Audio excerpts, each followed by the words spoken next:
विश्व के सबसे बड़े लोकतंत्र भारत के संविधान में देश के हर नागरिक के लिए बिना किसी भेदभाव के समान न्याय की परिकल्पना की गई है। संवैधानिक रूप से सामाजिक, आर्थिक एवं राजनैतिक न्याय भारत के हर नागरिक का जन्मसिद्ध अधिकार है। लेकिन आज भारत के गणतंत्र होने के 70 वर्षों के बाद भी सबके लिए समान न्याय के अधिकार से देश के करोड़ों नागरिक वंचित हैं। उनके लिए न्याय का अधिकार एक सपना ही रह गया है, खासकर समाज का वो वर्ग जो गरीब, वंचित और पिछड़ा है। उनके लिए न्याय प्राप्त करना दिन पर दिन और भी कठिन हो गया है।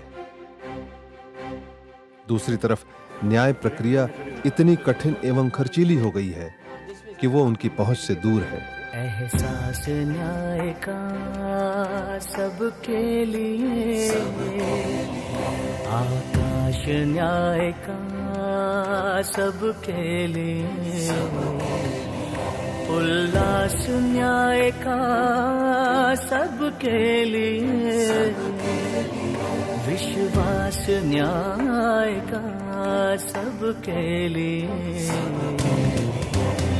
अपने इस हिंदुस्तान पर हक हमारा भी तो है, इंसाफ के इस आशिया पर हक हमारा भी तो है।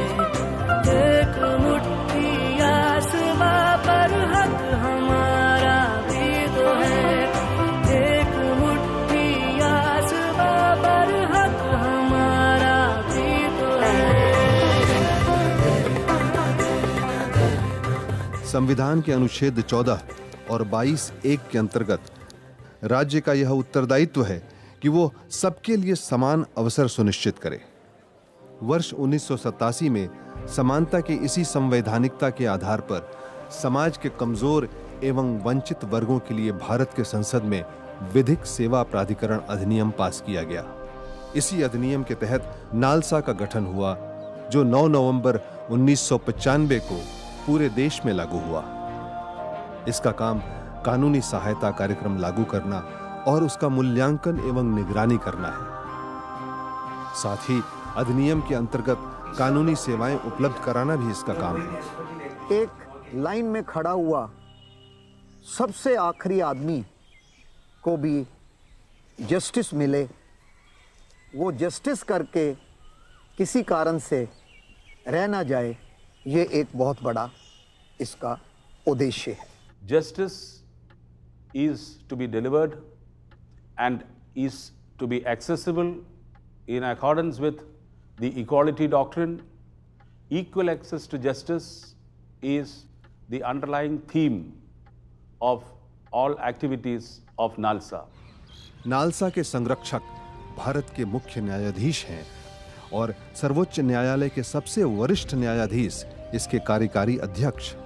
साथ ही केंद्र सरकार ने भारत के मुख्य न्यायाधीश की सलाह पर एक सचिव की भी नियुक्ति की है, जो नालसा के कार्यों की देखरेख करते हैं। नालसा के हाथ के नीचे स्टेट लीगल सर्विसेज अथॉरिटीज काम करती है। स्टेट लीगल सर्विसेज अथॉरिटी के नीचे डिस्ट्रिक्ट लीगल सर्विसेज अथॉरिटीज हर एक डिस्ट्रिक्ट में काम करती है। This is how there are routes and sub routes and we are reaching to the society. District legal services authority के नीचे तालुका लेवल का भी एक अथॉरिटी होती है, एंड वैसे हम विलेज तक पहुंचते हैं थ्रू पैरालीगल वॉलंटियर्स। हमने 3000 पैरालीगल वॉलंटियर्स को ट्रेनिंग दिया है। हर एक डिस्ट्रिक्ट में हम रिपीटेडली ट्रेनिंग देते जाते हैं। They are not the lawyers, but paralegal volunteer को मोटा मोटी जो लॉज होते हैं वो लॉज की जानकारी हम लोग देते हैं। इसका सिलेबस बनाया हुआ है, 5 दिन का लंबा कोर्स होता है, एंड हम लोग बड़ा कॉन्सेंट्रेटेड एक स्टडी करवाते हैं, एंड ये लोग फील्ड में जाते हैं। राष्ट्रीय विधिक सेवा प्राधिकरण की सबसे बड़ी ताकत उसके प्रशिक्षित एवं अनुभवी कानूनी स्वयंसेवक हैं, जो जमीनी स्तर पर पीड़ितों के पास पहुंचकर उनकी समस्याओं का समाधान एवं सहायता करते हैं। ये आपका 1 महीने में आपका कार्रवाई हो जाएगी और पेंशन आपकी आ जाएगी। हर जरूरतमंद औरत, बच्चा, वृद्ध या दिव्यांग को मुफ्त एवं सक्षम कानूनी सहायता देने के लिए नालसा पूर्ण रूप से प्रतिबद्ध है। हमको खाना नहीं दिया हमारी बहू ने, और लड़के ने उस पर कोई कदम नहीं उठाया। क्यों नहीं देते हैं? बहू ने 2 रोटी देनी, 1 कौली में सब्जी, 1 गिलास पानी और थाली में लेकर के मेरे चारपाई के सामने ले आना, और दस्तखत करने के लिए एक कॉपी थी उसके हाथ में और पेन। मैं रोज आना दस्तखत कर देता था। मैं ये भी नहीं बोलता था कि मेरा पेट भर गया या नहीं भरा, किसको कहना था? मतलब मुझे परेशान करते थे। और वो मकान जिसमें वो रह रहे हैं वो किसका है? वो मेरा है। वो आपका है, आपने ही अपनी आमदनी से बनाया। जी। तो हम आपकी ये मदद कर सकते हैं कि हम नालसा की तरफ से आपको फ्री में एक एडवोकेट निःशुल्क दे सकते हैं, जो कि आपका सीनियर सिटीज़न कोर्ट के अंदर केस दायर करेगा और आपका मकान आपको आपके बच्चों से वापस दिलवाएगा। ऐसे सीनियर सिटीजन्स जिनको कानूनी सहायता की जरूरत हो, उनको नालसा के अधिकारी निःशुल्क कानूनी सहायता उपलब्ध करवाते हैं और उनको उनका हक दिलवाते हैं। नेगी जी का मुकदमा भी नालसा के अधिकारियों ने लड़ा और फैसला उनके हक में हुआ। विधिक सेवा के प्रयास से नेगी जी को उनका मकान वापस मिला। सब वकील साहब की मेहरबानी से हुआ है ये सारा काम। मैं तो उनको ही देता हूँ शाबाशी। लीगल सर्विसेज में काम करने का जो मेन मकसद है वह एक सोशल वर्क है। फीस मायने नहीं रखती। अगर हम सोसाइटी से इतना कुछ हमें मिला है अपने देश से, तो एक लौटाने का तरीका भी है कि हम सोशल वर्क करें, और जो लोग अफोर्ड नहीं कर सकते लिटिगेशन, उनको हम न्याय दिलवा सकें बिना किसी खर्च के। नालसा के अधिकारी एवं स्वयंसेवक देश के दूर दराज के क्षेत्रों में जागरूकता शिविर चला रहे हैं और लोगों को उनके अधिकारों के प्रति जागरूक बना रहे हैं। इसलिए सबसे पहला काम कीजिए, थाने को इन्फॉर्म कीजिए, थाने में एफआईआर कीजिए, ताकि उसके खिलाफ कानूनी कार्रवाई की जाए। हर राज्य विधिक सेवा प्राधिकरण में मोबाइल वैन्स हैं जिन पे टीवीज लगे हुए हैं, और उसके द्वारा लोगों तक जानकारी दी जा रही है कि सरकार के कितने तरह के सुविधाएं उपलब्ध हैं, किस तरह के कानून हैं, उनके क्या अधिकार हैं, उसको कैसे उनको उसका डिमांड रेज करना है, उसकी प्रक्रिया क्या है, जो शायद उनको मालूम भी नहीं है। कागज वो कह देते हैं पेंशन वाले पूरे नहीं हैं। ऐसे ही कई गांव में मैं गया, लोगों ने अपनी पेंशन की समस्या बताई। मैंने उनको कागजों के साथ अपने दफ्तर में आने के लिए कहा, वो आए और संबंधित विभाग से मैंने संबंधित अधिकारी भी बुला लिए, और कईयों की तो पेंशन अभी अगले महीने से मिलनी भी शुरू हो जाएगी। ये मेरे पास एक लेडी राजरानी आई और वो काफ़ी तकलीफ में नज़र आ रही थी, अपनी बेटी को साथ लाई थी। उन्होंने बताया कि इन्होंने 12वीं अभी आर्या स्कूल से करी है, लेकिन उसकी मार्कशीट नहीं दे रहे हैं प्रिंसिपल स्कूल अथॉरिटीज़, और ये भी कहा कि 2 दिन रह गए हैं, अगर मार्कशीट नहीं मिली तो इनका एडमिशन भी किसी लीडिंग कॉलेज में नहीं होगा, जिससे उसका बेटी का उनका भविष्य खराब हो सकता है। पानीपत के एक निम्न मध्य वर्गीय परिवार की लड़की शालू, घर के तथाकथित मुखिया शालू के पिता अपनी जिम्मेवारी छोड़कर चले गए। मां राजरानी एक अत्यंत जुझारू महिला, घर के कामकाज, बच्चों के भोजन पानी के साथ घर के किराए की व्यवस्था के लिए भी बाहर काम करती है।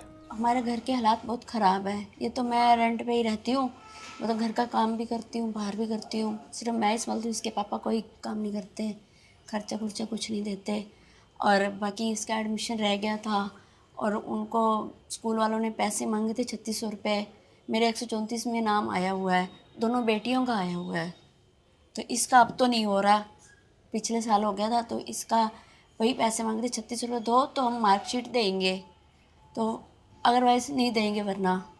और मैं बहुत संघर्ष करके इनका वो कर रही हूँ, भाई मेरे बच्चे पढ़ जाएं बस। 3600 रुपये न देने के कारण आज शालू उस दोराहे पर खड़ी थी जहां से उसका जीवन एक अलग दिशा में चला जाता। मां के सपने बिखर रहे थे, अपनी बेटियों को योग्य बनाने का सपना। हतोत्साहित राजरानी को एक दिन अपने एक पड़ोसी से बातचीत के दौरान न्यायिक सेवा अधिकारी नालसा के बारे में पता चला, तो वो तुरंत पानीपत के एडीआर केंद्र में पहुंची और उसके फलस्वरूप पानीपत जिला न्यायिक स्वयंसेवक सुनीता शालू उनके घर तक आईं। पूरी कहानी सुनकर उन्हें आश्वासन दिया कि शालू का भविष्य सुरक्षित रहेगा। आपकी बेटी जो है कौन से स्कूल में है? पानीपत जिला केंद्र सचिव ने शालू की समस्या सुनी और उस पर तुरंत कार्रवाई की। तो महासिंह जी, आप PLV हैं, आपको ये थोड़ा काम देते हैं, तो आप जाइए और वहाँ से अगर आपको कोई दिक्कत आती है तो आप मेरे से एकदम फ़ोन पे उनकी बात करवा दीजिए। डिस्ट्रिक्ट एजुकेशन ऑफिसर से बात करने के बाद उन्होंने भी इस मैटर को समझा।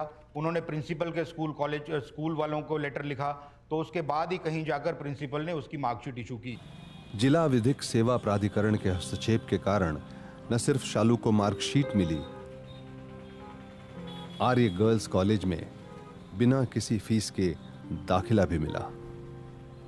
ये सामाजिक कार्य जिला विधिक अधिकारियों ने किया, जो सिर्फ एक बच्ची को ही नहीं, एक पूरी पीढ़ी को सक्षम और स्वतंत्र बनाएगा। इसके साथ ही समाज में प्रचलित अंधविश्वास एवं कुरीतियों जैसे बाल विवाह, डायन प्रथा इत्यादि को जड़ से समाप्त करने का बीड़ा भी नालसा ने उठाया जो है। किसी औरत को डायन कहकर उसको मेंटली या फिजिकल टॉर्चर करता है, उसकी सजा है हमारे पास। राजस्थान की पहाड़ियों के बीच बसा एक अलग थलग सा गांव सराडा, जहां पढ़ने लिखने कुछ सीखने की उम्र में छोटी सी सरिता को ब्याहा जा रहा है। उज्जवल भविष्य की कल्पना वाली सरिता की शादी इसीलिए की जा रही है कि पिता कांतिलाल पर समाज का दबाव है। और राजस्थान में हम लोगों ने आइडेंटिफाई किया है कि 16 ऐसे डिस्ट्रिक्ट हैं जहां इसका प्रचलन कुछ ज़्यादा ही है। तो उन 16 डिस्ट्रिक्टों में कुछ खास ध्यान दिया जा रहा है और जो जज, हाईकोर्ट के जज साहब वहाँ उस डिस्ट्रिक्ट के इंचार्ज रहते हैं, एडमिनिस्ट्रेटिव इंचार्ज, वो लोग भी वहाँ जाते हैं जब उस पर वर्कशॉप ऑर्गेनाइज किया जाता है, जिसको हम लोग कह सकते हैं ग्रास रूट्स पर लोगों को इसकी जागरूकता देना। नाबालिग उम्र में शादी कराना काम। सरिता के माँ बाप को स्थानीय थाने में भी बुलाया गया और इस विवाह के कानूनी जुर्म होने की जानकारी दी गई। सरिता के बापू ने अपनी मजबूरी बताई, मगर सरिता का जीवन नष्ट हो जाएगा इस बात को भी समझा। बाल विवाह कराने से क्या बच्चे की सारी शारीरिक शिक्षा, मानसिक तौर से सारी अपने को कमजोरी आगे नजर आएगी।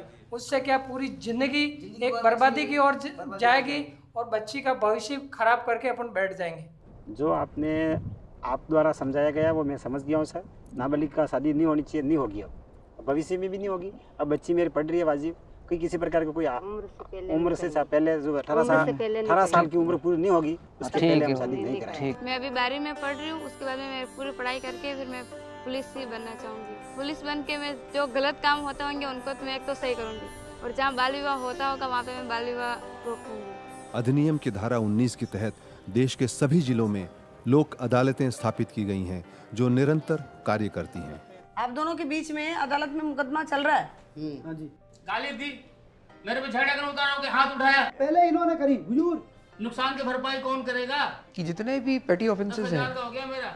दे are clogging the whole system. If we take these matters to Lok Adalat and they are decided, इससे दो फायदे होंगे। जल्दी डिसीजन होगा, एडिक्वेट और सेटिस्फैक्टरी कॉम्पनसेशन मिल जाएगा उसको, and courts can concentrate on those contentious issues with reserve intelligence of the court. शादी होने के बाद में पता लगा कि बहुत ड्रिंक करते हैं। फिर मैंने कहा देखते हैं, 1-2 साल तक निकालते हैं इनके साथ। फिर भी ये नहीं सुधरे, फिर भी पीना, वही मारना। मैं परेशान हो चुकी थी, बच्चे भी बहुत दुखी रहते थे। वही अपनी मम्मी पापा से बातें करना, मेरे मम्मी पापा कहना नहीं मानना। शादी के 2 महीने 2.5 महीने बाद ही हम अलग हो गए थे मम्मी पापा से मेरे। फिर घर वालों ने कहा कि चलो अपन तो केस कर देते हैं। फिर मैंने केस किया। मैंने भी ये कह दिया था चले तो चले, मेरा भी यही था पहले, ये चलेगा केस, बच्चे मैं लेकर रहूँगा, डिवोर्स नहीं दूंगा। ये वो प्लेटफॉर्म है जहाँ पे आप लोग आराम से अपनी बात को कर सकते हैं। यहाँ की कोई भी बात बाहर नहीं जाती, किसी को भी नहीं बताई जाती है, ना ही कोई एविडेंस यहाँ पे कलेक्ट होती है कि आपने जो बोला मैंने नोट डाउन करके कोर्ट में भिजवा दिया, ऐसा कुछ नहीं है। अगर आप लोगों के बीच में जो राजीनामा होगा वही कोर्ट में जाएगा और कोई बातें नहीं जाती। और जब बीच बिचाव की बात हुई, रास्ता निकालने की बात हुई, दोनों पक्षों को खुलकर एक दूसरे की अपेक्षाओं की चर्चा हुई तो धीरे धीरे अंधेरा छटने लगा, रास्ते खुलने लगे। मुस्कुरा के आइए, इनको भी हंसी आ गई। कुछ कदम कृष्णा चली, कुछ सत्येंद्र बढ़े और बंधन फिर से मजबूत हो गए।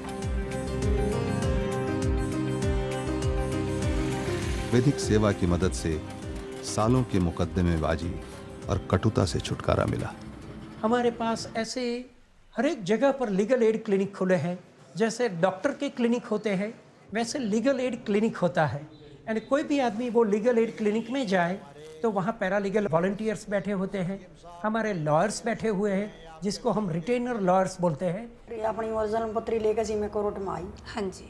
तो मेरी किसी को सुना। सबसे पहले तो बात यह है कि जो बहुत ही ज़्यादा गरीब होते हैं और जहाँ से कहीं से भी कानूनी सहायता किसी को प्राप्त नहीं होती है, हथाखार के बैठ चुके होते हैं, आगे फ्यूचर बिल्कुल अंधकार में हो जाता है, और जिन ऐसे लोगों से मिलते हैं तो उनके एज पॉसिबल एज हम इनकी हेल्प करते हैं।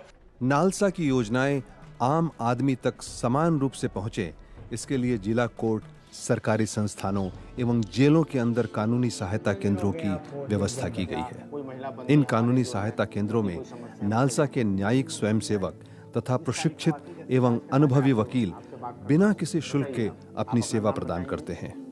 प्रेम जी, इनसे और भी कुछ चीज पूछ लीजिएगा। अगर और भी कोई चीज जानकारी होगी तो इनसे, अगर लिखना पढ़ना जानती हैं आप? ये कहानी खूंटी जिला के कर्रा गांव की एक बेटी की है। आवेदन में इनसे और सुनीता करकट्टा अपने पिता के असमय मृत्यु के बाद बीमार मां और खुद के जीवन यापन के लिए रांची शहर में काम करने लगी थी। वो करीब साल भर पहले सुनीता के साथ एक हादसा हो गया। सुनीता के केस में एज ए लॉयर अपॉइंट हुए तो देन अगेन हम जो है जेल विजिट किया, होटवार जेल, और सुनीता के रियल हिस्ट्री और केस के बारे में हमने जानकारी हासिल करने का प्रयास किया। मेरा ही बिछौना में हमको पटक दिया था और ज़बरदस्ती जब बलात्कार करना शुरू कर दिया तो मैं छटपटाने लगी और मेरे हाथ में उसी समय में हथौड़ा आ गई। डंटा के जैसा दिखा था, हम डंटा है बोल के खींचे तो डंटा नहीं था। मैं डिप्रेशन में थी और मैं अपने बचाव के लिए मैं उसको चला दी थी। मैं उसको जानबूझ के कुछ भी नहीं की थी। तो सुनीता से बात करने के दौरान मुझे पता चला कि सुनीता जिस केस में 302 आईपीसी के मर्डर के केस में वो जेल में बंद है, जिस व्यक्ति के लिए, उससे संबंधित एक नई हिस्ट्री हमको जानकारी मिली सुनीता के द्वारा कि सुनीता के ऊपर उसी व्यक्ति ने एक रेप अटेम्प्ट किया था। उससे सारी केस की जानकारी लेने के बाद हमने तुरंत जो है जज साहब के यहाँ उसका बेल फाइल किया और जज साहब के यहाँ काफ़ी बहस करने के बाद जज साहब कन्विंस होकर उसे जमानत पर रिहा करने का आदेश किए।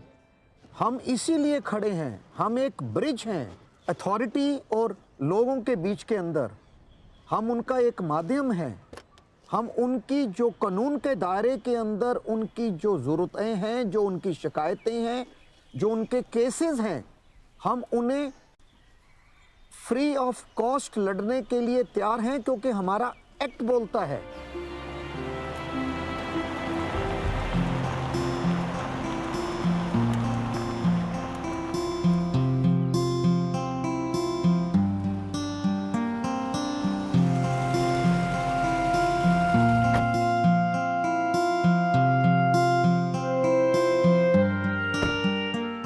मुकदमे की सुनवाई अपनी गति से चल रही है।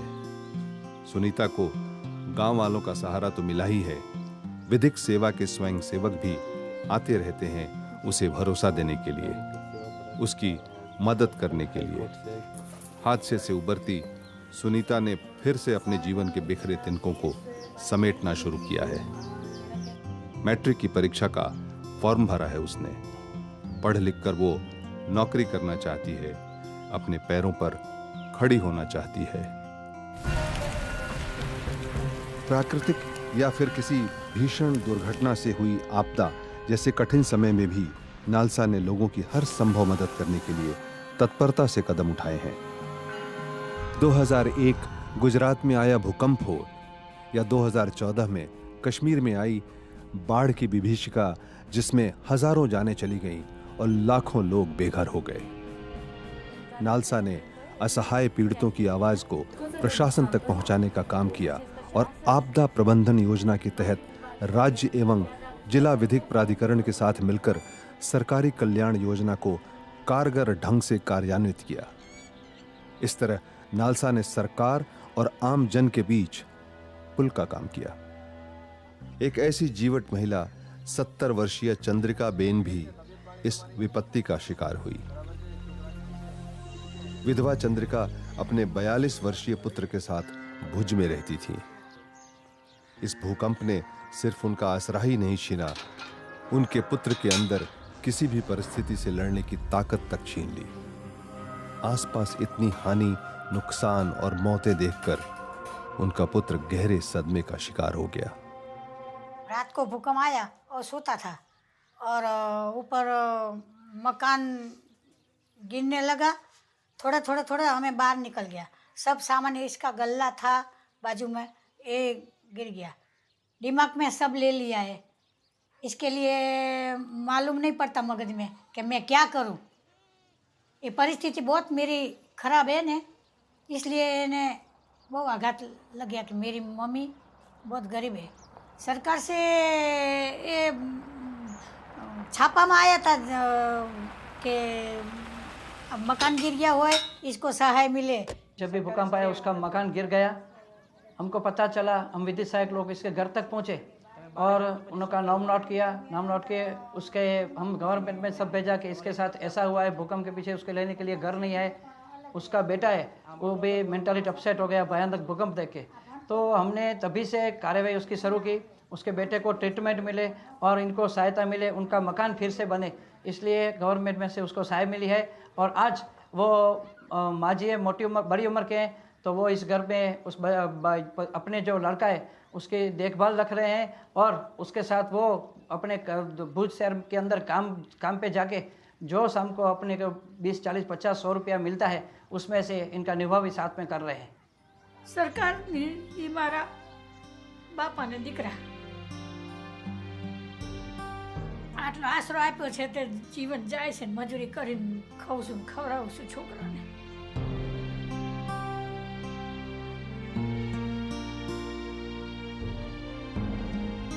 हिम्मत तो रखना पड़ेगा। नालसा बाल श्रमिक, बलात्कार पीड़ित, मानव तस्करी की शिकार या तेजाब हमले से पीड़ित लोगों की मदद करने के लिए मुआवजा एवं पुनर्वास की योजना स्वयं बनाती है और उसे कारगर तौर पर कार्यान्वित करती है। Rajasthan state legal service authority RALSA से मेरे पास एक पत्रावली आई श्रीमती राजकुमारी अग्रवाल की। मैंने जब ये फाइल देखी तो ये एक एसिड विक्टिम का केस था। उसके एक दिन बाद उनके भाई राजकुमारी अग्रवाल जी के भाई श्री भुवनेश्वर कुमार मेरे पास आए। उन्होंने FIR की कॉपी दिखाई और मेडिकल रिपोर्ट दिखाई।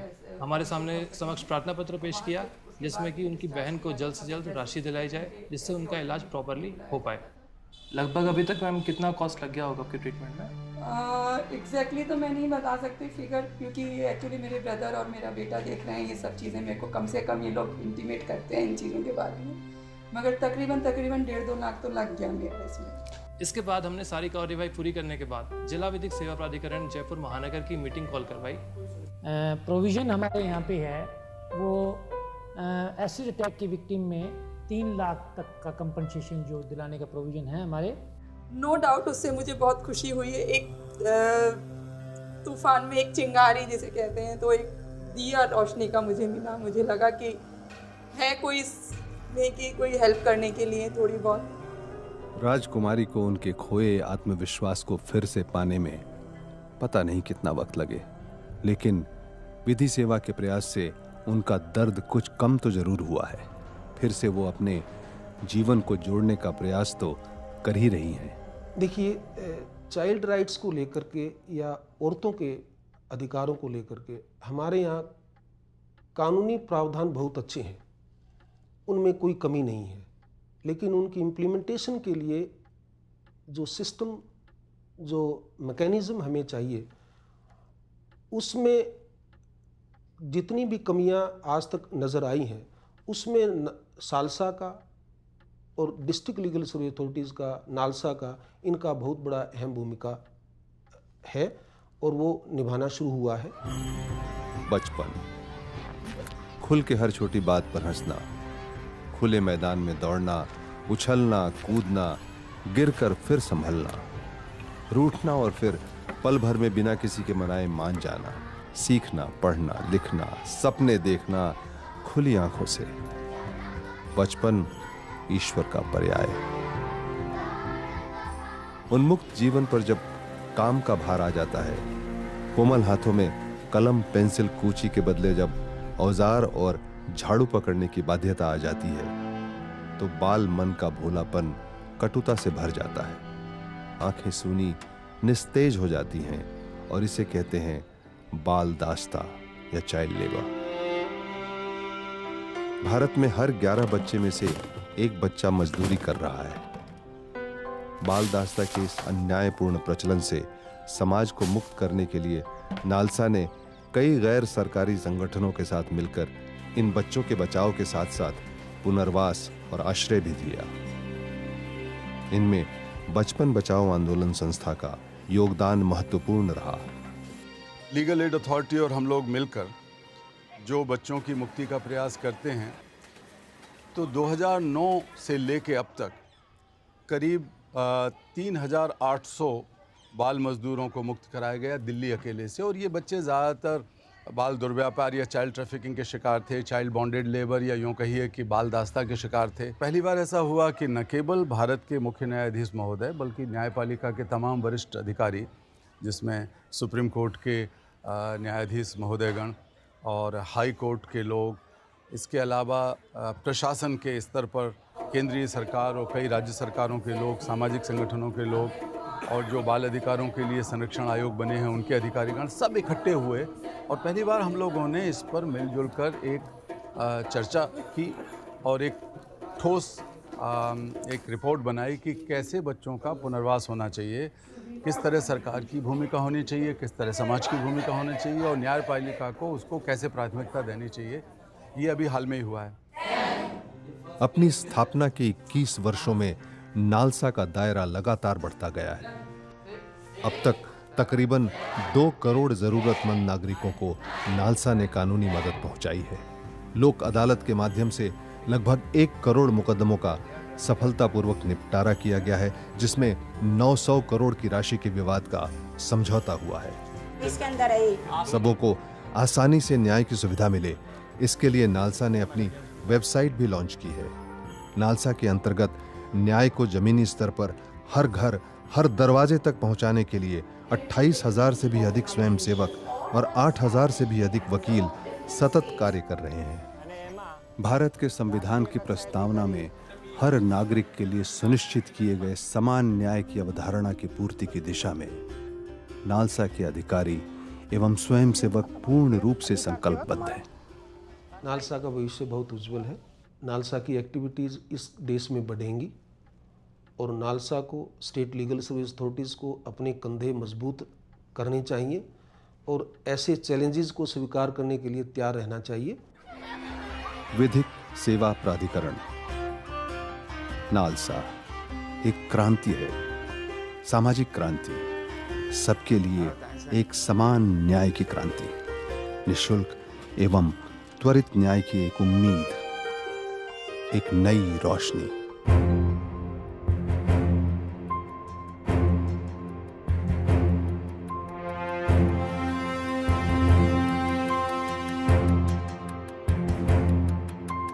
हर आंगन में चम चम चमके न्याय का रोशन तारा, यही संकल्प हमारा, यही संकल्प हमारा।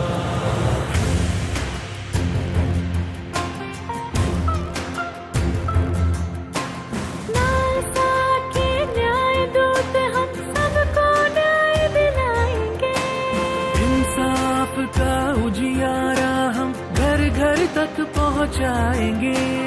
औरत बच्चे दुखिया निर्धन हम बोलेंगे सबके लिए। अब न्यायालय के दरवाजे हम खोलेंगे सबके लिए। निर्बल का बल बन जाएंगे, देंगे सबको सहारा। यही संकल्प हमारा, यही संकल्प हमारा।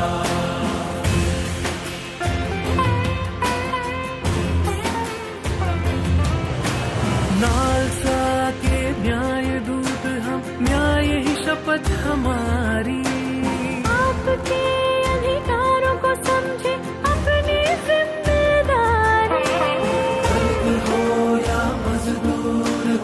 ना हो पिछड़े तबके, मुफ्त दिलाएंगे हक सबको, हम साथी हैं सबके।